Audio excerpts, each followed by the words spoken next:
Hello दोस्तों, हमारे YouTube channel में आप सभी का स्वागत है। इस वीडियो में हम वारी रिन्यूएबल टेक्नोलॉजीज़ के ऊपर डिस्कस करने वाले हैं। काफ़ी सारे इंपॉर्टेंट टॉपिक्स को अभी हम कवर करेंगे इस स्टॉक से रिलेटेड। फर्स्ट ऑफ ऑल हम इनकी परफॉर्मेंस देखेंगे कि आज शेयर ने कैसा परफॉर्म किया है।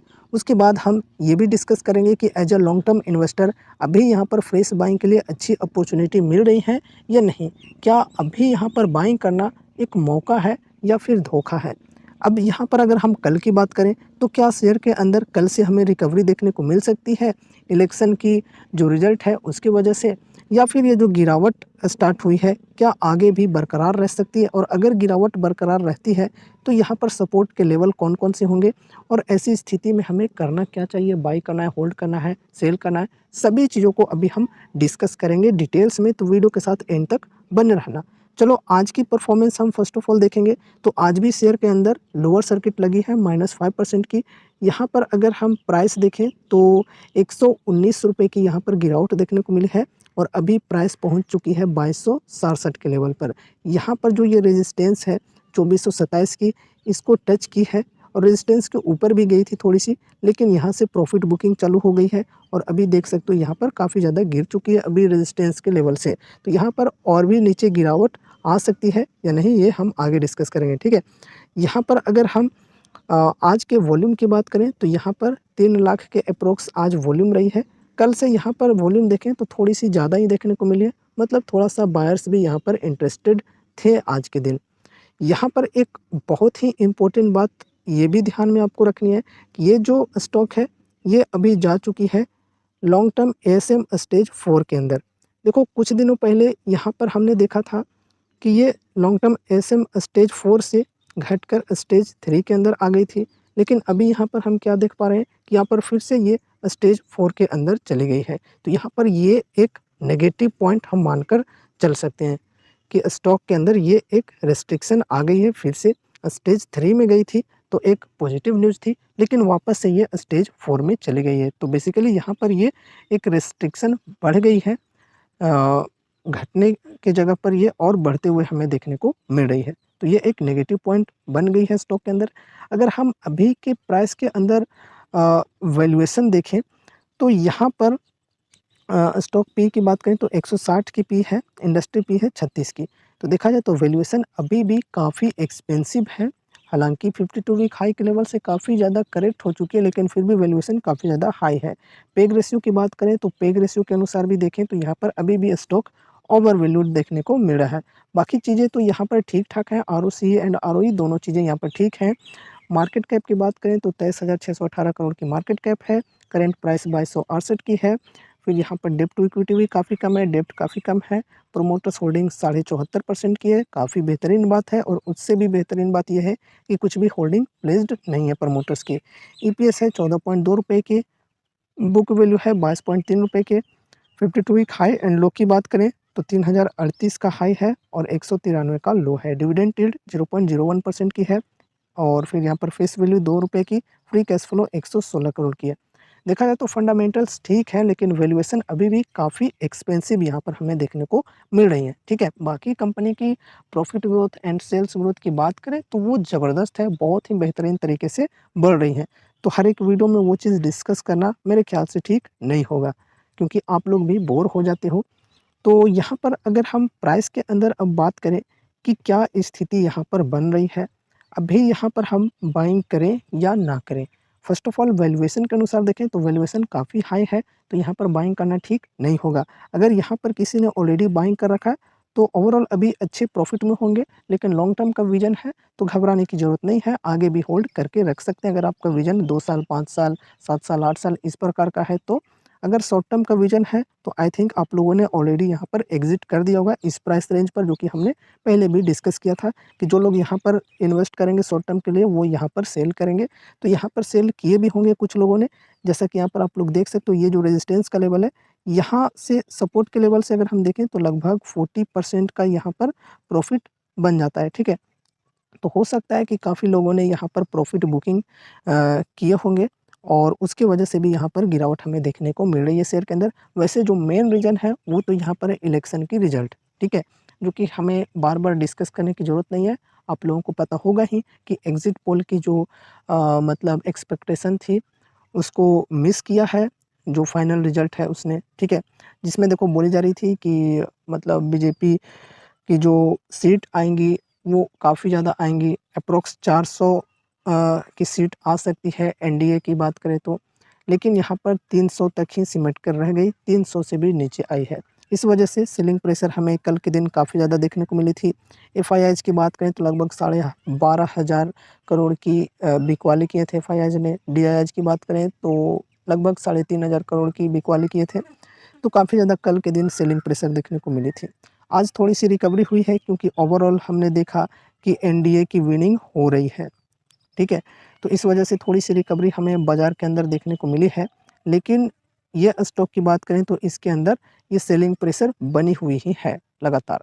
इसके पीछे रीज़न की बात करें तो फ़र्स्ट ऑफ ऑल हमने ये डिस्कस किया कि यहाँ पर ये रेजिस्टेंस का लेवल है तो यहाँ से प्रॉफ़िट बुकिंग चालू हुई है। साथ ही साथ अभी ये फिर से एसएम स्टेज 4 में जा चुकी है, लॉन्ग टर्म एसएम स्टेज 4 में, तो ये भी एक नेगेटिव पॉइंट है, तो इसकी वजह से भी यहाँ पर गिरावट चालू है। अब देखो यहाँ पर अगर कोई इन्वेस्टमेंट करना चाहते हैं तो डिस्काउंट यहाँ पर 52 वीक हाई के लेवल से 25% के अप्रोक्स मिल रही है। तो अगर कोई बाइंग करना चाहते हैं इस प्राइस पे तो कर सकते हैं। लेकिन पर्सनली मैं अगर अपनी बताऊँ कि अगर मैं यहाँ पर होता तो मैं क्या करता? तो देखो गाइज़ अभी मार्केट में यहाँ पर क्लैरिटी नहीं बनी हुई है, थोड़ी-सी अनसर्टेनिटी यहाँ पर देखने को हमें मिल रही है। कभी प्राइस ऊपर चला जा रहा है शेयर मार्केट में तो कभी नीचे जा रही है। तो इस वजह से थोड़ा-सा हमें वेट एंड वॉच करना चाहिए और यहाँ पर थोड़ा-सा वेट करना चाहिए कि प्राइस किधर के साइड शिफ्ट होता है। यहाँ पर अभी अगर गिरावट लगातार चालू रहते हैं तो फिर 2000 का जो लेवल है इसे आपको ध्यान में रखना है, ये एक सपोर्ट का लेवल है और यहाँ पर चाहो तो आप बाइंग कर सकते हो। उसके बाद अगर आप यहाँ पर फर्स्ट अमाउंट लगा दोगे और फिर से गिरावट ये बनी रहती है तो फिर इस लेवल पर आप बाइंग कर सकते हो 1724 के लेवल पर, ठीक है? तो ये जो लेवल्स होंगे अच्छे लेवल्स होंगे और यहाँ पर जो वैल्यूएशन है ये भी काफ़ी स्ट्रेच हो चुकी होगी। इस प्राइस पर बात करें या फिर इस प्राइस पर बात करें, तो ये दोनों प्राइस पर वैल्यूएशन अच्छी हो चुकी होगी। इस प्राइस पर अगर हम देखें तो वैल्यूएशन अभी भी हाई है एंड यहाँ पर थोड़ी-सी अनसर्टेनिटी हमें देखने को मिल रही है क्योंकि यहाँ पर जो इलेक्शन की रिज़ल्ट है, उसकी वजह से अप्स एंड डाउन्स देखने को मिल रहे हैं शेयर मार्केट में लगातार। साथ ही साथ यहाँ से प्रॉफ़िट बुकिंग चालू हुई है, तो पता नहीं ये कहाँ तक प्रॉफ़िट बुकिंग हो सकती है, ये भी आपको ध्यान में रखना है, ठीक है? पिछले बार की यहाँ पर हम बात करें, तो यहाँ पर देखो गिरकर 2000 पर नहीं रुकी थी, यहाँ पर गिरकर ये डाउन बनाई थी यहाँ पर 1724 के लेवल पर।